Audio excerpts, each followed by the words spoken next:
thank you for having me here. I spend my day job doing this, so this feels a bit like a busman's holiday. On the other hand, we have two very small kids, so this feels like a real holiday, because they are in Dublin and I'm here. I thought about my entrance there. I once went to see David McWilliams give a talk, and David McWilliams bounds on stage. And I thought, the energy, this is not my style, especially because I don't get a lot of sleep at the moment because of the two small kids. Nonetheless, I'm going to talk a little bit about what criticism is. And every time I do this, I'm reminded, somebody reminds me how unpopular critics are. Nobody likes a critic. But I do, not just because I am one. I'll talk a bit about why that is and what criticism is for.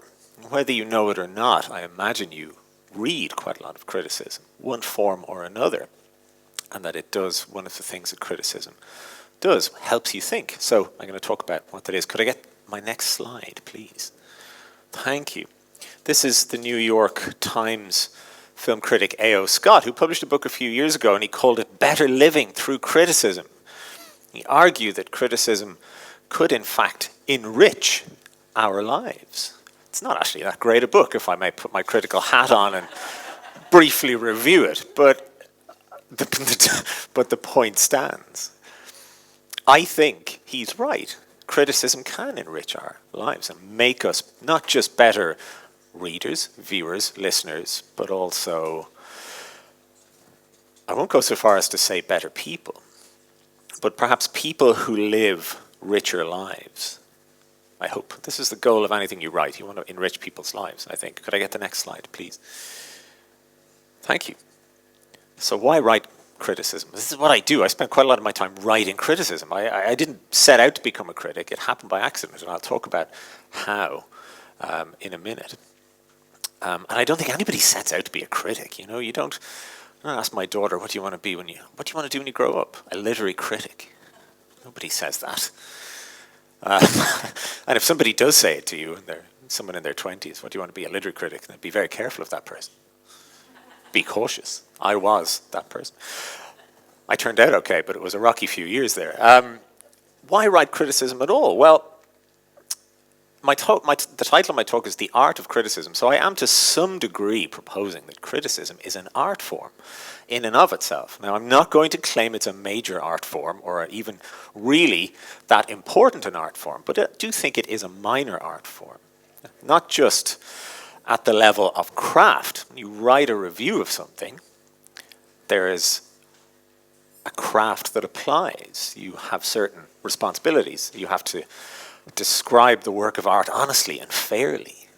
You can't misrepresent it, otherwise people won't trust your review. You also have to write well. You have to know a bit about how to get readers involved in your prose, even if it's an 800-word book review in a newspaper. I mean, how often do you turn to the review pages of a newspaper, start reading a piece, and then just find yourself drifting off? You know, take out your phone. You have to write well enough to catch the reader's attention and keep it, and that's an art. There's no two ways about it. But what I've said here is, it's slightly difficult to see, so I'll read out what I've got on the slides. If criticism is an art, even a very minor art, then it does what all art does: enriches our inner lives, clarifies our sense of reality, and enables us to commune with other minds. That's very highfalutin and very abstract. So I am going to say that this is true, but I'm also going to say that on a day-to-day level, one of the things we go to criticism for, and one of the things that critics do, is gossip. My talk will include some gossip. You'll be glad to hear it. Next slide, please. Thank you. This is Gore Vidal, looking rather papal and intimidating.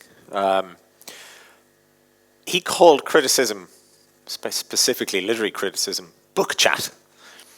And by that he meant to kind of dismiss it and say that it was trivial and compare it to gossip. He also wrote it all his life. So he knew how important it was and what it could do. But one of the great appeals of criticism is that it's a form of gossip. The worse the review, the better the gossip. Bad review is a kind of scandal. We love it. whether we like to admit it or not. And we might get all puritanical and disapproving about it, but I think we like the gossip element of criticism. I mean, this is also true of novels. Novels are, a lot of the appeal of the novel is the appeal of gossip, is it not? The dirt on other people's lives. Now, maybe they're imaginary people, but it's still gossip. When we read a bad review of a new book or a film or album, especially if it's a well-executed bad review, we get a kind of frisson. I think, I can't believe he or she wrote that. We probably all think of our own favorite recent examples. I've got one, I think, coming up soon. Next slide, please. Thank you. So we get to the gossip. So this is John Boyne. John Boyne reviews regularly for the Irish Times. John Boyne is a good friend of mine. I'm not going to share anything that he wouldn't want me to or that he hasn't shared himself. Just to put that out there, be very clear. But a few years ago, back in 2014, John reviewed, and he's spoken eloquently about this, he reviewed a book for the Irish Times called The Living by Leanne Cullinan. A first novel by a young Irish writer. And he trashed it. He said it was awful. The last line of the review was, "It's just no good." Now, get a frisson hearing those words. Why? It has to do with our training as social beings. Most of us are well trained as social beings. We don't go up to someone and say, "Your book, I hated it, it's bad." It would be a horrible thing to do in person. And some of that frisson transfers over to the bad review. If you can read a bad review in the paper, so he said that.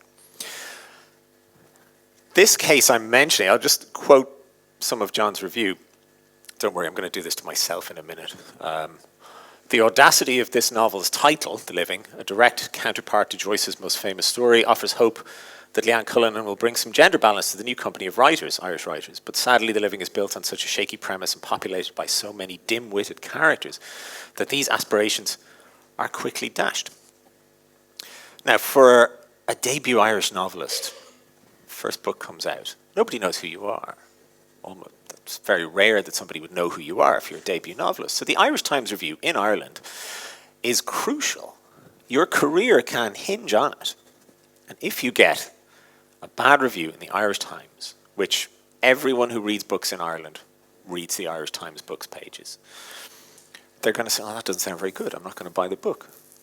And if people don't buy your book, publishers can look at your sales figures the next time you have a book, and they'll say, why would we invest in this? Your last book didn't sell enough. So a review of a first novel in the Irish Times can kill a career. And in this case, that's what happened. Leanne Cullinan has not published another novel, which is a tragedy. And John has spoken eloquently and often about his regret about doing this, including on Twitter a couple of years ago. And he's apologized to Leanne Cullinan for doing it. And he said what he should have done if he read the book and didn't like it was refuse to review it. Now, this raises a couple of questions about reviewing. On one level, that would have been the right thing to do, ethical thing to do. On another level, a reviewer, and if you have been commissioned to write a review, it's extremely unusual for you to then say, "No, I can't do it," because it puts the editor in a really difficult spot, because he or she now has a blank space on the page in their review section, and it can be very stressful and difficult to get that filled. The other ethical question, the other ethical perspective there is, what use is a reviewer who doesn't say what he or she really thinks? It depends what you think we need reviews for. This is one example of bad reviewing, of a bad review that raises some of the interesting ethical questions around reviewing at all. And it is really acute in Ireland. I've been reviewing books in Ireland, often of Irish writers, for 15 years now. And I've got in trouble. And I'm going to tell you about one of those instances now, in a minute. Could I get the next slide, please? So, back in 2013, Colin McCann, enormously well-known, well-respected writer, published a novel called Transatlantic, and another young Irish writer reviewed it for the Sunday Business Post. And he said, Colin McCann's new novel is so overstuffed with the cliches of recent fiction that it is tempting to regard it as a laboratory specimen, a contemporary literary novel bred to order. The clipped lyrical prose could be the work of almost any living novelist. though the faux bardic gravity and general humorlessness of the tone suggest nothing so much as McCann's own National Book Award-winning 2009 hit, Let the Great World Spin. The author of those words is me.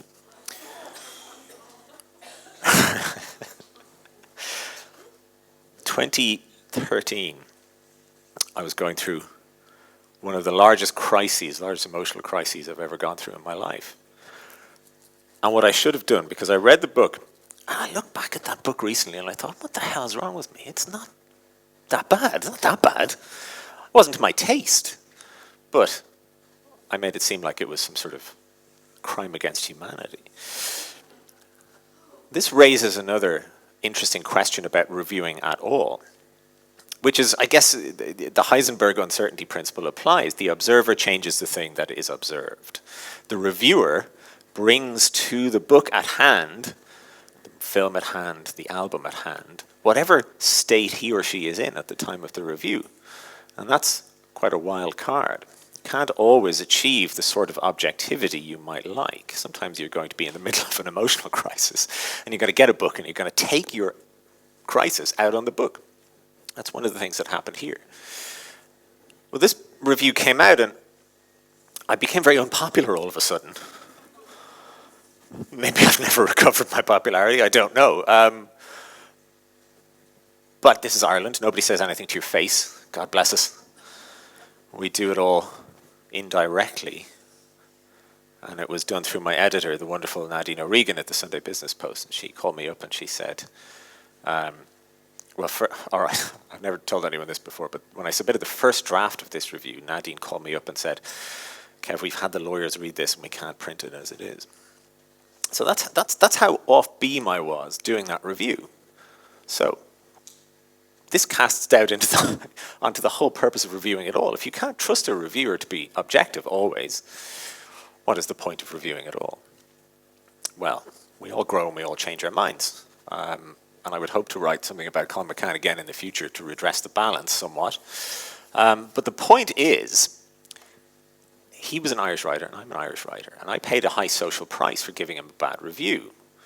There are people who still aren't keen to hang out with me because of this. I mean, well, they've probably forgotten it now. That was a long time ago, nearly 10 years. So, but there was also, I know, the gossip frisson around this. One of my friends came to me and said, look, Irish writers don't take shots at each other in print. And I said, why not? And I said, there are too few of us. Ireland is too small. Our market is too small.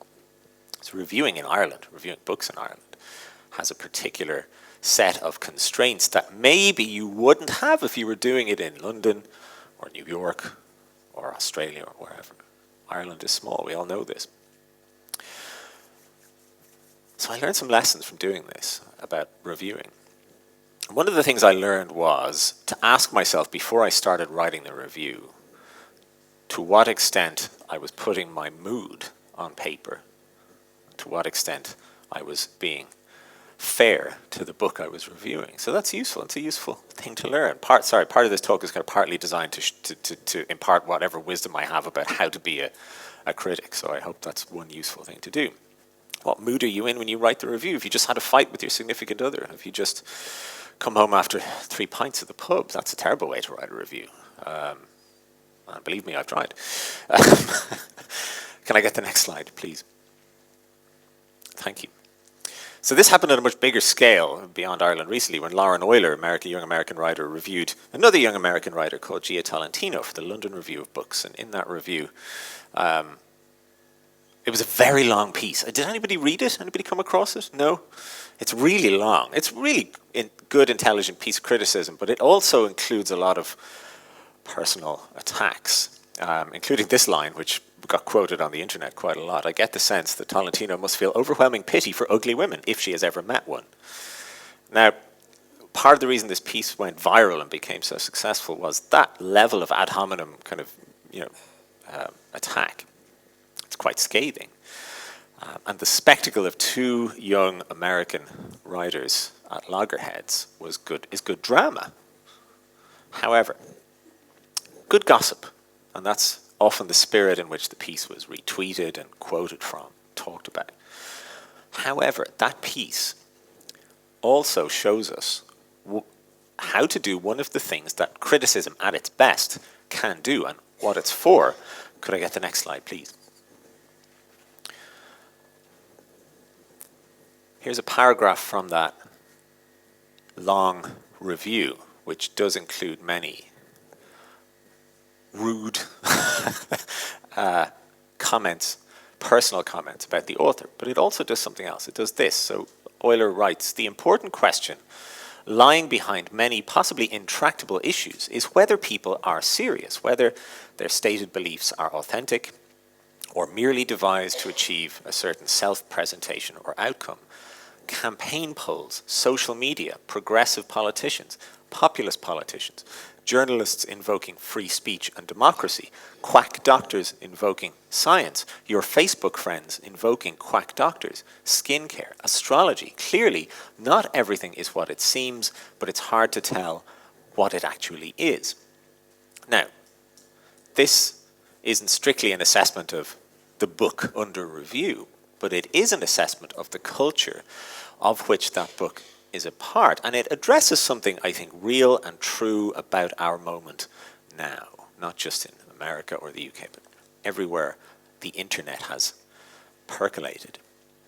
That it is now increasingly difficult to tell who is being serious, who is being authentic when they say anything at all. Is this not true?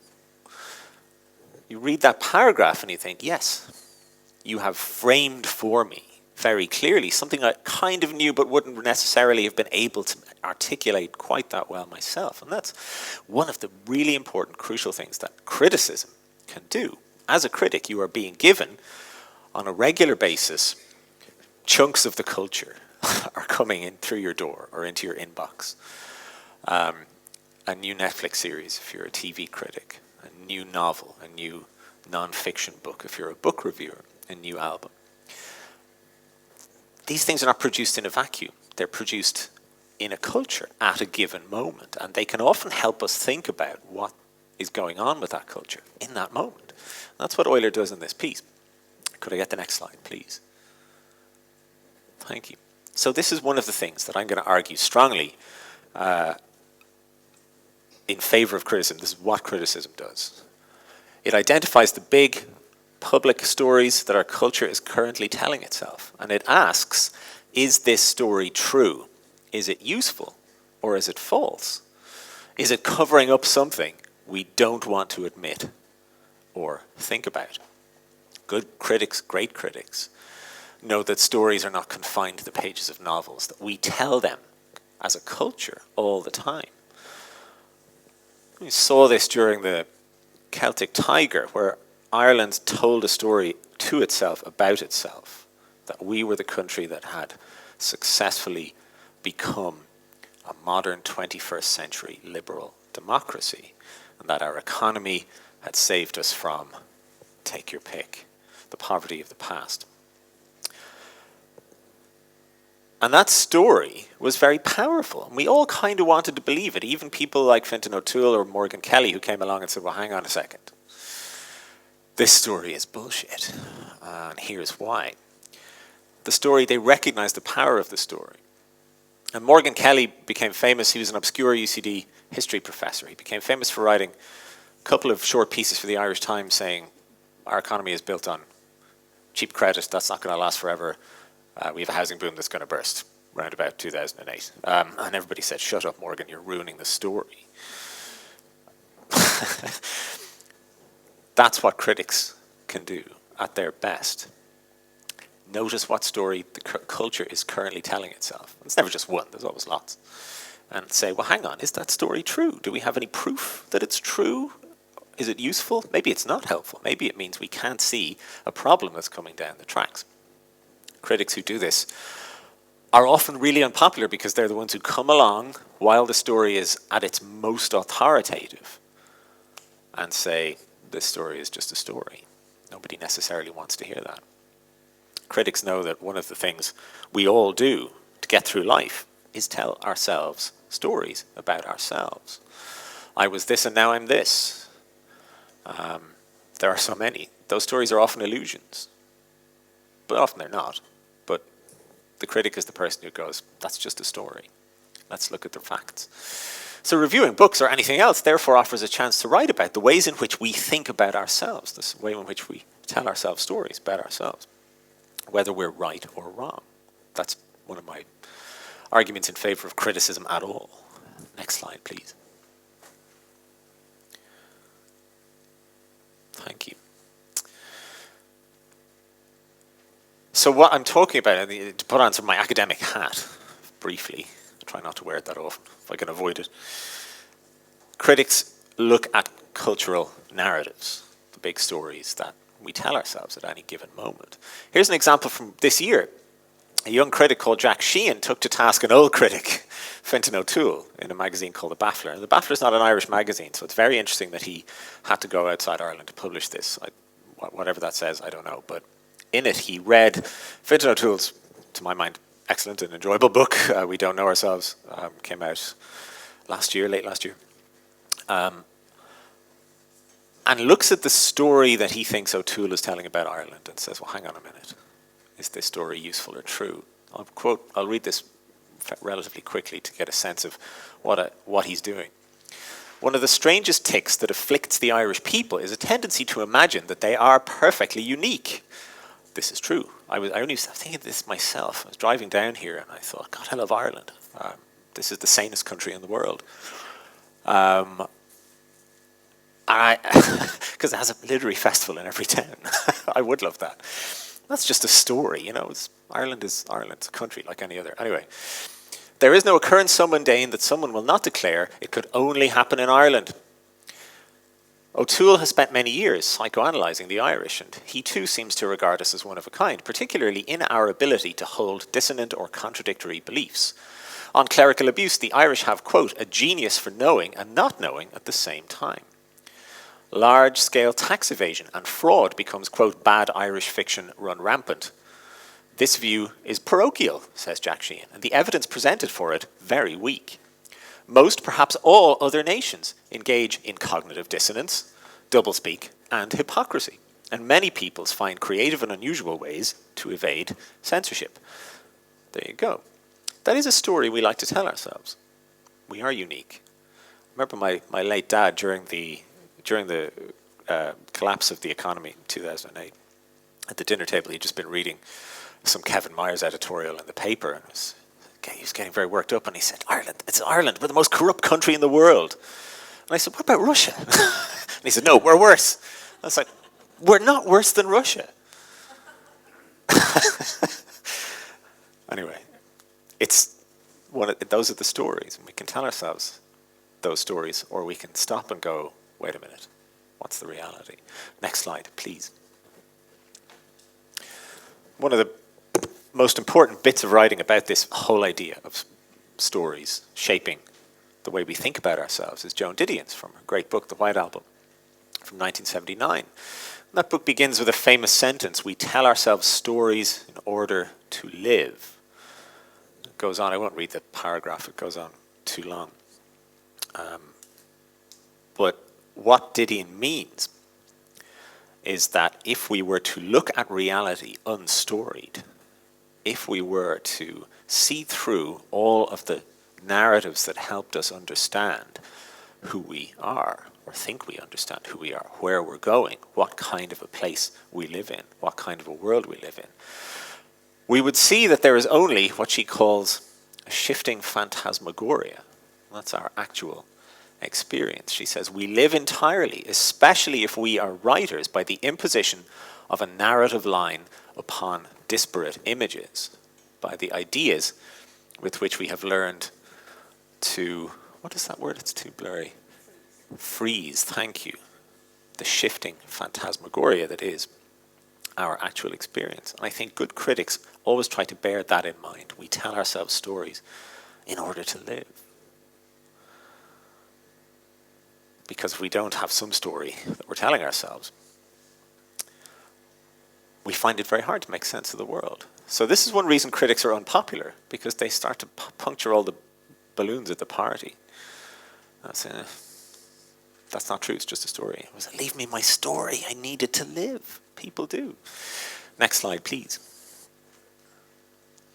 So, one of the other things that a critic can do, brilliantly and importantly and usefully, is, and it's connected to the idea of puncturing those story balloons and saying, well, hang on, that story is not true. One of the things that they can do is correct an inflated reputation or puncture the reputation of someone who has attempted to conceal unpleasant things in their past. So the critic gets their detective hat on and says, this well-known and famous person, are they all they're cracked up to be? One of the most kind of dramatic examples of this occurred in 1974 when Susan Sontag, one of my favorite critics, one of the great critics of the 20th century, noticed that Lenny Riefenstahl had published a new book of photographs. Riefenstahl had gone to Africa and spent time with a tribe called the Nuba, who were really on the verge of extinction. She took photographs of them and made a kind of coffee table book called The Last of the Nuba. Sontag looked at this book and read the biography of Lenny Riefenstahl on the back, and that biography said, more or less, Lenny Riefenstahl is one of the great filmmakers of the 20th century.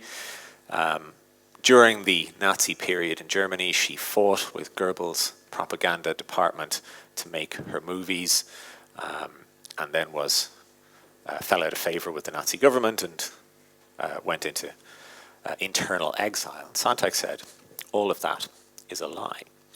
And she looked at what was happening, which was that Lenny Riefenstahl was being interviewed again for mainstream or near mainstream news outlets, and she was being invited to film festivals and included on the roster of great female filmmakers or even of just great 20th century filmmakers. But Sontag knew, film student and scholar that she was, that Riefenstahl had made her two great documentaries, Triumph of the Will and Olympia, entirely with the help and financial support of the Nazi government, and that those two documentaries were intended as nothing other than Nazi propaganda. Sontag wrote a brilliant essay for the New York Review of Books called Fascinating Fascism, in which she destroyed, really almost permanently once and for all, Riefenstahl's claim that she had not been involved with the Nazi government, that she had not known what the Nazi government were doing on the Eastern Front, and that she had had fights with Goebbels and the propaganda ministry to try and get her films made. Anything but, Sontag said. Riefenstahl had every tool of the Nazi state at her disposal to make these films. So, that essay, and I recommend it to you because it's so fun. It's just an absolute demolition of someone who deserves demolition. A hypocrite and a liar. It's also a fascinating interview with Lenny Riefenstahl, a very old woman on YouTube. Just type her name in, it will come up. And it's a fascinating study in someone in a state of advanced denial or hypocrisy. And what's interesting about Riefenstahl is that you can't decide which is which. Is she a hypocrite or has she fooled herself? We don't know. No one will know but her. One of the things that essay does as well is point out that there has been, since the end of the Second World War, a slow return of what Sontag calls the fascist aesthetic. That it's become a kind of popular, a kind of fringe bohemian parties, the Nazi style, Nazi dress has suddenly started to become popular again. Which royal family member was it who dressed up as a Nazi a few years ago? I can't remember. Prince Harry, yeah. He's popular now, but he did dress up as a Nazi once. Here we are. No, Andrew is the unpopular one now, and rightly so. Next slide, please. Thank you. So, all of that is one of the things that criticism can do. I want to keep an eye on the time because I don't want to run out. What else does criticism do? Coming down a level. We're up at a very high level there. Coming down. One of the things it does is ask the following questions. Is this book, I'm going to stick with books because that's what I know, is this book good or not? If it's good, why is it good? If it's bad, why is it bad? How does it compare to previous, roughly similar books? So this is like punting on the reputational stock exchange. This is like I'm going to assess this book. I'm going to give it a thumbs up or a thumbs down. And that's, operating at a cruder level than the I am analysing big cultural narratives, but it's also, I think, really important for all kinds of reasons. I pause briefly to talk about how I got into reviewing in the first place. And I said earlier on that you should never trust anyone in their early 20s who says they want to be a critic. But when I was about 21 or 22, I was pretending to do a PhD at UCD because what I wanted to do was write. And I emailed Caroline Walsh, wonderful late Caroline Walsh, who was then the literary editor of the Irish Times, and is much missed. I owe her a great deal. Her daughter Alice has just published her first novel. I just emailed her out of the blue and I said, look, I'm doing a PhD at UCD. Can I review books for you?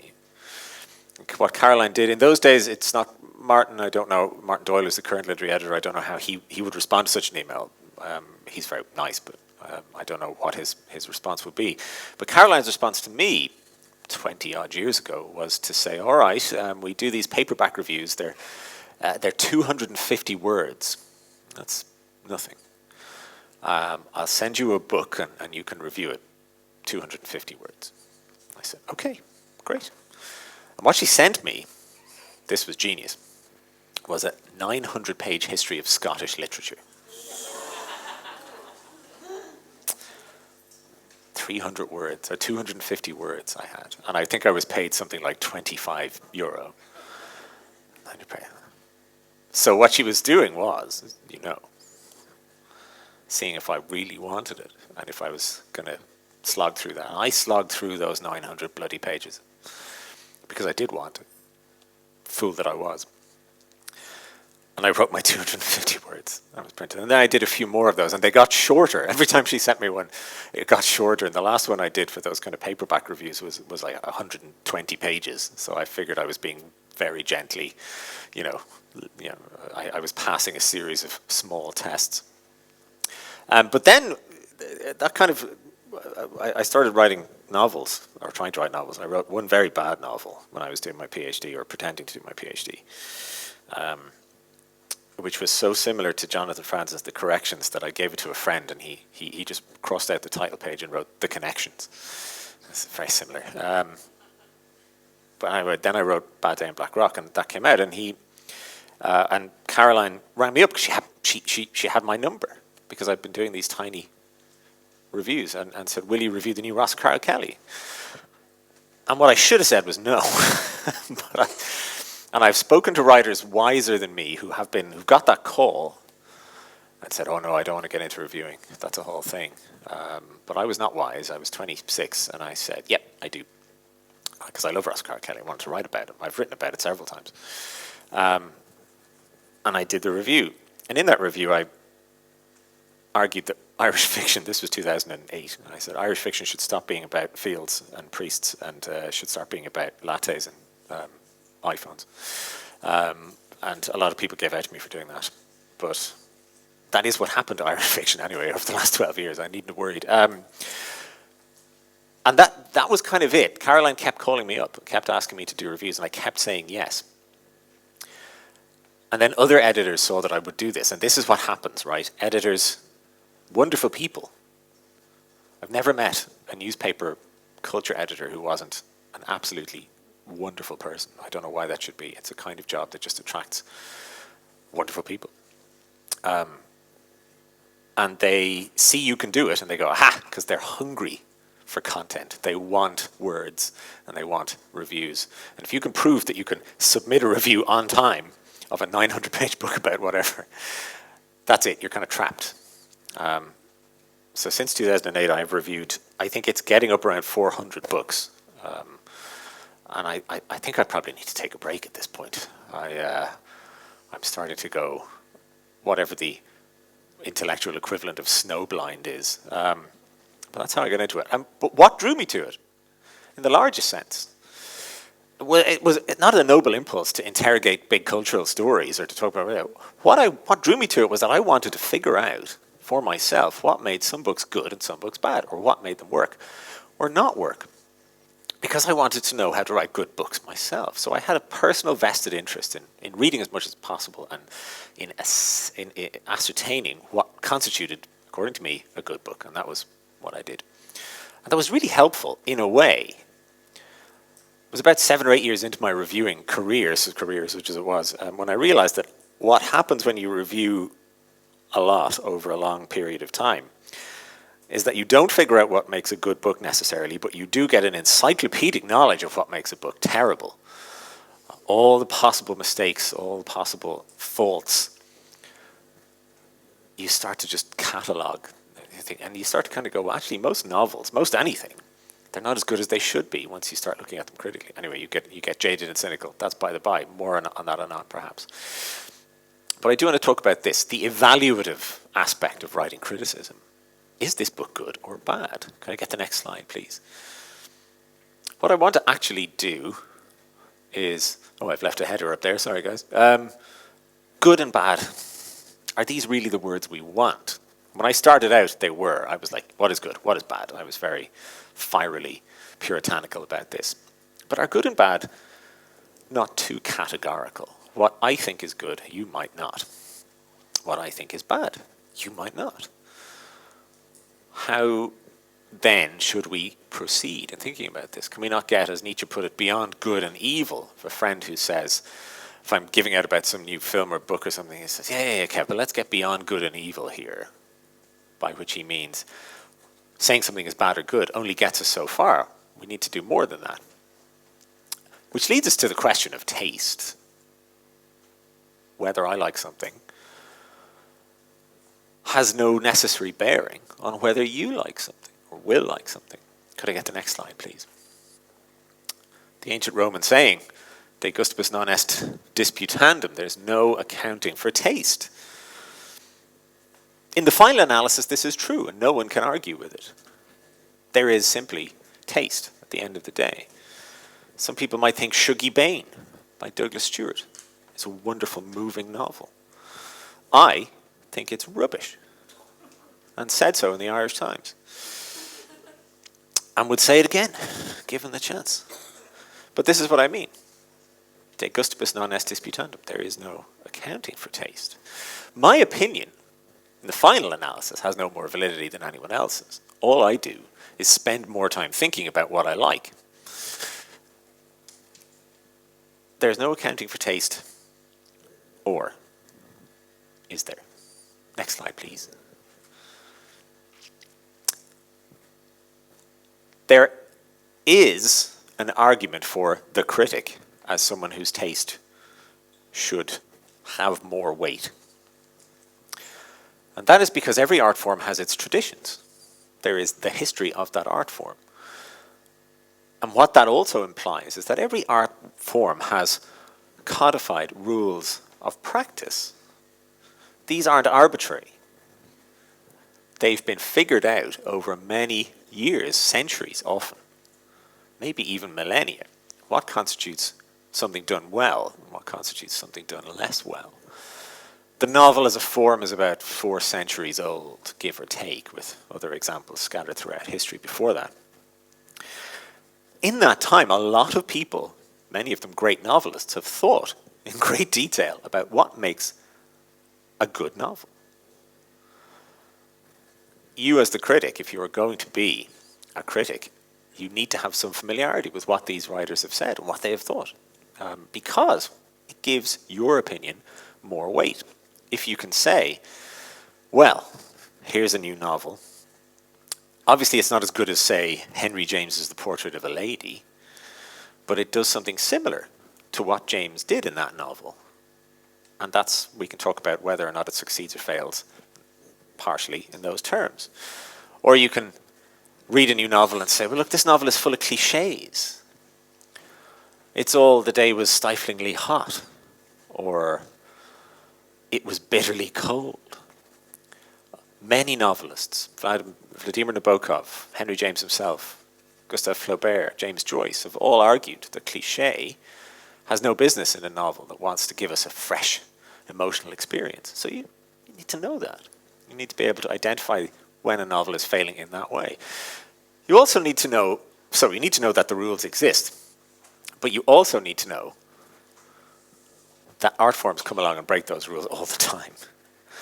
That there's always going to be a book or a film or a painting or a sculpture or something like that, a gallery installation, that can't be judged using the rules that have been codified over centuries. Like Duchamp's famous urinal, which he exhibited fussily in 1917, or John Cage's famous composition 4 minutes 33 seconds, which is just 4 minutes 33 seconds of silence. How do you review that? You can't say, well, you know, you can't use the standards of taste you might apply to Mozart to review 4 minutes and 33 seconds of silence. You can't use the standards of taste you might apply to Caravaggio or Giotto to a urinal exhibited like this. So, this speaks to two things. One, that you should know the traditions. Two, you should be able to understand when and why those traditions have been broken or thrown away. All of this constitutes an argument for knowing the history of the art form you're going to be reviewing in. So a better question than is it good or is it bad is, does it work according to whatever it's trying to do? That's the best thing to do. Could I get the next slide, please? Does a given artwork work? It depends what you want it to do. That's John Cage's 4 minutes, 33 seconds of silence, scored for any choice of instrument. So, the question is, this is obviously not trying to do the same thing as the magic flute. It is trying to do something else. And you as the critic should be aware. And believe me, plenty of critics came along and said, this is nonsense. How can this constitute art? Other critics came along and said, well, what do we listen to when we listen to music? What do we listen to when we listen to silence? What does it mean to be assembled on stage and play nothing? These are questions worth asking because they're under the umbrella of does it work, based on what the artist and the audience understand it to be trying to do. Useful. So not is it good or bad, does it work? Next slide, please. I think for me, the critic is someone who's deeply interested in the question of how and why a given work of art works or doesn't. The critic is therefore someone who usually, and I think this is the foundation of it all, usually is someone who has had many moving, passionate, transformative encounters with works of art. Critics love art, and this is why they get crotchety and seem like they hate everything.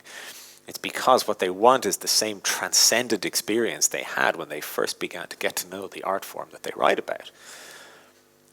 When I open a novel, unconsciously or consciously, I'm waiting for that novel to have the same emotional gut punch effect on me that, say, The Great Gatsby did when I first read it, or Wuthering Heights when I first read it, or take your pick, Madame Bovary. And when it doesn't, I mean, how often do you get a Great Gatsby or a Wuthering Heights?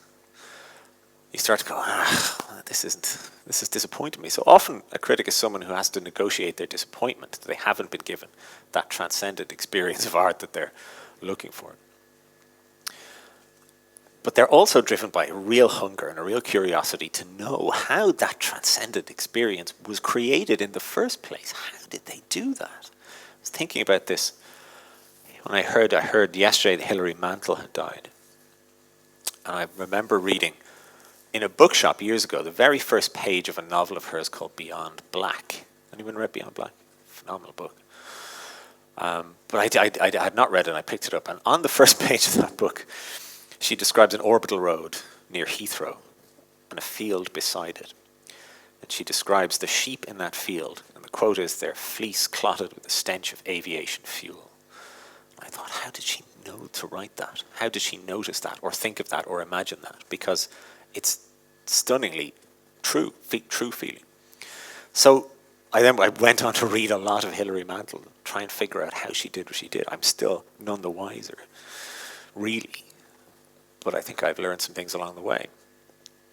Critics are often artists themselves. You know, we know this. Novelists often review books. Actually, this is particularly true in writing, publishing. It's not so much true in film criticism or in music criticism. As I said once upon a time, Billie Eilish does not rate albums for Pitchfork.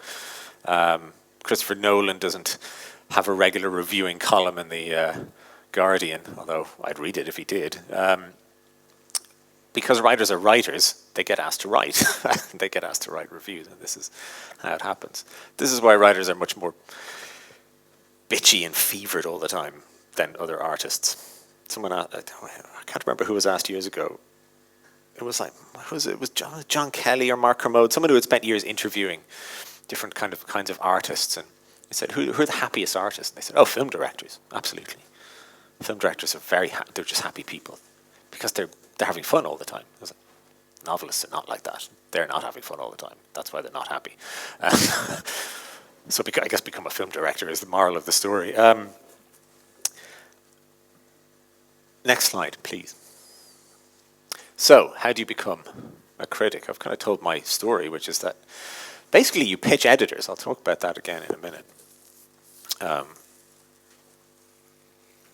But yeah, how do you become a critic?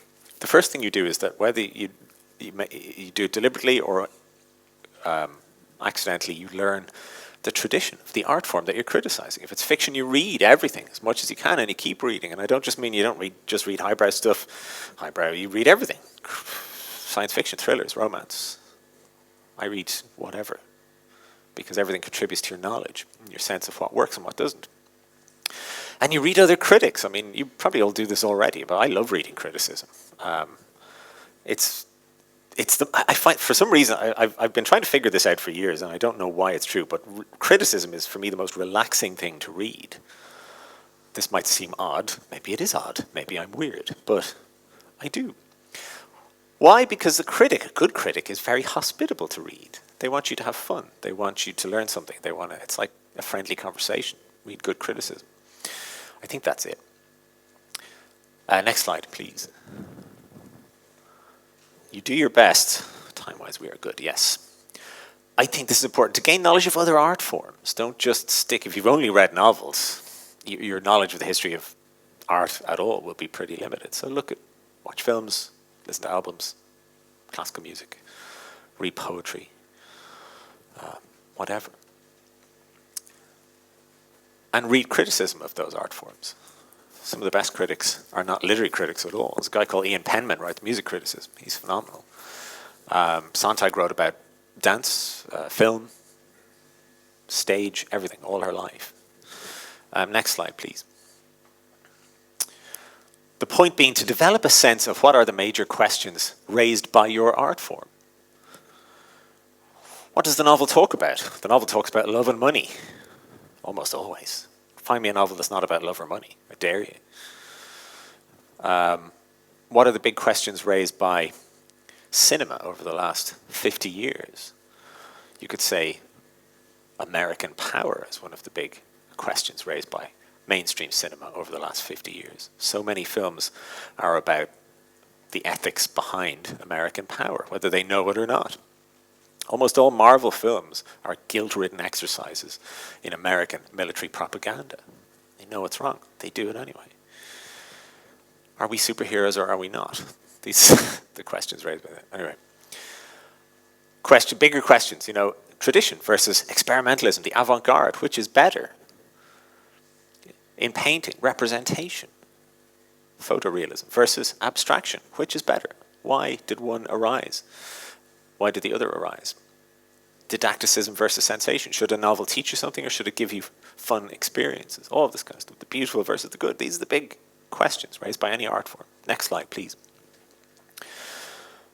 You also figure out where the best criticism of your art form is currently appearing. What websites, journals, blogs, etc. For fiction, you can never go wrong with the London Review of Books, the New Yorker Review of Books, the Guardian books pages are really good, the Irish Times books pages are really good.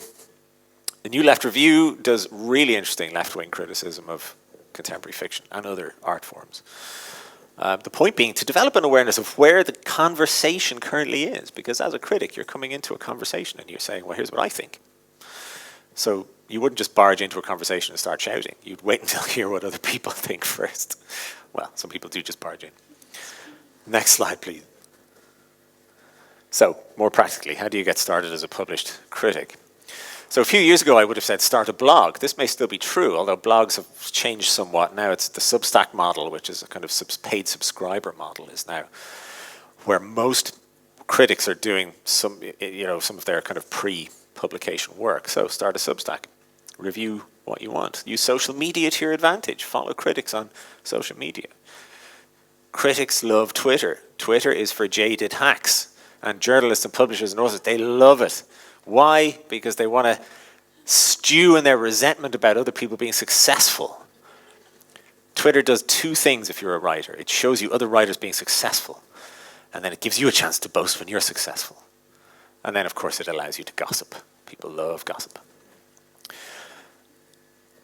Get published anywhere that will have you as a critic. Do the 250-word review of the 900-page history of Scottish literature. The worst thing that's going to happen is that you make 50 quid and you know something about Scottish literature now. Although I've forgotten everything I read in that book. That was too long ago. But the point stands. Get published anywhere, they'll have you. The point being that when you pitch an editor at a bigger, more high-profile publication, you can say, well, I've done reviews here, and I can link to them. And the editor can read them and go, this person can be trusted to write for my newspaper or magazine or whatever. How do you pitch an editor? You just send them an email. That's it. You keep it short. You don't sound insane. That's really important. Don't sound insane. I'm going to say it again. And crucially, have a specific thing you want to review for them. Know what's coming out. If, say, there's a new Bret Easton Ellis out in January, you email someone and say, I'd love to review the new Bret Easton Ellis in January. Because the editor is going to be, the editor knows there's a new Bret Easton Ellis out in January, and he or she is going to be going, oh, who am I going to get to review that? You can't do it for the editor because I am. Know what's coming out and know what will need a review. What editors need to fill their pages, and be the person who comes and solves that problem for that editor that day. Editors love people who solve problems for them, as do we all. Next slide, please. Follow the critic. Yeah, blah, blah, blah, blah. I've said all this. Oh, yeah, I've just anticipated that whole slide. What I will do is get Sasha to send the slides to anyone who wants them. Would that be okay? Would that be welcome? Yeah, good. So I guess just send your email address, and we'll do that. Next slide, please. First pieces will be short. I mean, no newspaper review these days is longer than 900 words. 900 words is surprisingly little space in which to say everything you want to say. But you get better at doing them as you go along. The traditional way to get attention as a critic, a young or emerging critic, is to trash a high-profile artwork with maximum wit, as the young critic Barry Pearce did a couple of years ago when he reviewed Dolly Alderton's novel Ghost for the Irish Times. Very funny review. Everyone wanted to read it, went viral on Twitter. Barry is now writing for more high-profile publications because he gets clicks. I'm not saying that's an ethical way to go about it, but I am saying it works. You have to be somewhat Machiavellian about these things. Editors like clicks, but, and bear this in mind, they also like, and indeed value more highly, someone who has a degree of integrity and gets the piece filed on time. I can't stress that enough. File the piece on time, especially if it's for a newspaper or other really regular publication. Those guys have printers' deadlines, and they get very stressed if people are late, and they won't ask you to do it again if you cause them that kind of stress. Next slide, please. It has occasionally been suggested that criticism has the power to change the world. Literary theorists, if any of you have been to university will know about this, seem to think that literary criticism is the ideal way to start the left-wing revolution. This seems to me a very open question. It hasn't happened yet, but it has changed the way we think about many things, including issues of gender and sexuality. So you can, as a critic, influence the way people think. You therefore have more power than you might want, or less power than you might want, but you certainly have some power. At its very best, criticism is one of the central ways in which we talk to each other about what we value. Excuse me. what we think matters. There can be no greater claim for its importance. I will leave it there. Thank you. But if anyone has any questions, I'm happy. I think we have 2 minutes remaining, and I would be happy to answer any questions in that time. Thank you. Thank you.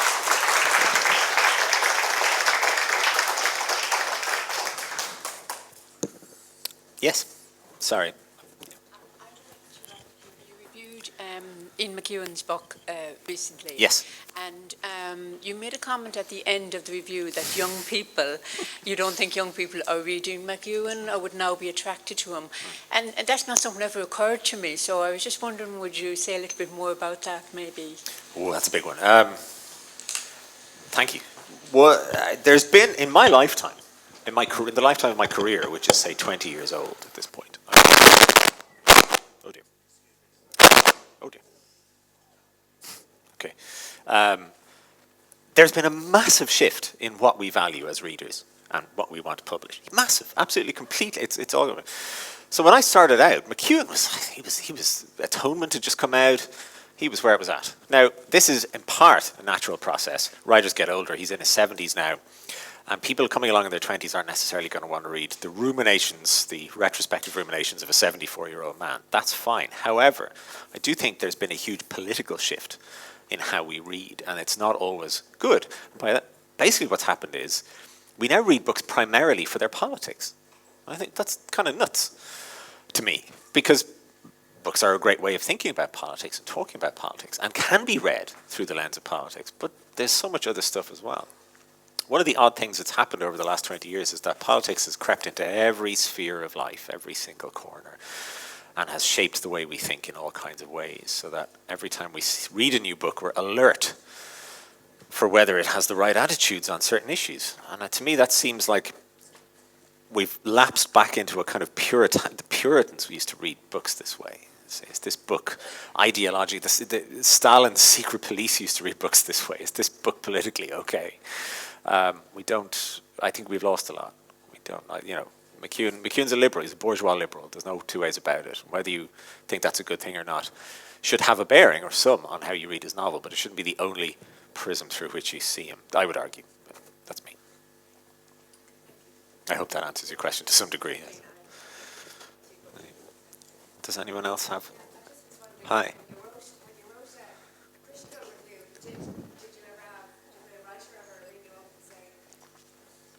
Has that actually? That's a good question. Has anyone ever? No one has ever done that. I did avoid an event he was at, very, very specifically, yeah. But no, and I wouldn't. I mean, if someone gave me a bad review, I wouldn't do that either, because that's that's not on. There are rules to the game, and one of the rules, I think, is you take your bad review. You might bitch endlessly in private to your friends, but I think to write or otherwise engage with someone who's given you a bad review is very poor form. No, it's never happened to me, although actually when I gave Shuggie Bain a really bad review in the Irish Times, not Shuggie, but Young Mungo, the follow-up, a weird thing happened, which was that Scottish writers began to get in touch with me and say, thank you for saying that. They said, we can't say it in public because he's the champ of Scottish literature. But thank you for saying it. I thought that was hilarious. Yes.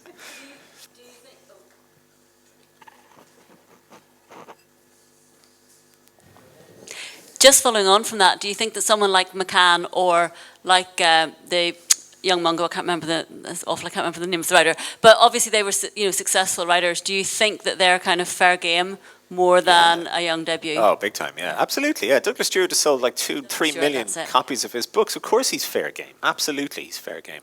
Whereas couldn't remember his name. Yeah, somebody who's come along with a first novel, they have no established reputation. And that is again part of the rules of the game. It would be exceptionally poor form. And John Boyne, I talked about this at the very start. He has acknowledged that that was poor form, and he shouldn't have done it. Either you refuse to review the novel if you can't say anything good about it, or you give it as fair a review as you can. Like someone like Sally Rooney, J.K. Rowling, Douglas Stewart, Stephen King, Ian McEwan, these guys are all fair game for a bad review at this point. And if they're still getting cut up about their bad reviews, that's on them. But a young first novelist is not. Yeah, you have to. Thank you. Yeah. Anything else? I don't want to take up. I don't know how much do I have to get off the stage? The hook is coming out to pull me off. One more. Sorry. Yes. Hi. Sorry. I have a background in science, and the comments you've made about peer review apply there as well, with one exception. And that is, in the scientific world, if you have a paper or grant application reviewed, you get multiple reviews back. Yeah. And from listening to what you've just described, it seems like there's a single voice that comes in on reviews. Why would the editor not ask for 2 or 3 reviews and even maybe level the playing field a bit? Well, for the same reason people don't do so many things, money. It costs money to print, it costs money to commission reviews. They're not quite analogous, but what tends to happen when you publish a novel, say, is that you get reviews across a fairly medium to wide spectrum of different publications, which I think probably adds up to roughly the same effect. And if you're lucky, they all cancel each other out. If you're unlucky, they're all bad. And if they're all good, something's gone wrong. You shouldn't trust that. Or you've successfully greased enough wheels to get nothing but good reviews. But yeah, I mean, it's more of a blood sport than it is in the sciences, because peer review is a largely private process, whereas this happens at the pages of the Irish Times and other newspapers. But that's, for me, what makes it more fun. I don't know if that answers your question. I think I probably have to leave it there, but thank you all very much for listening. I hope it was interesting. Thank you.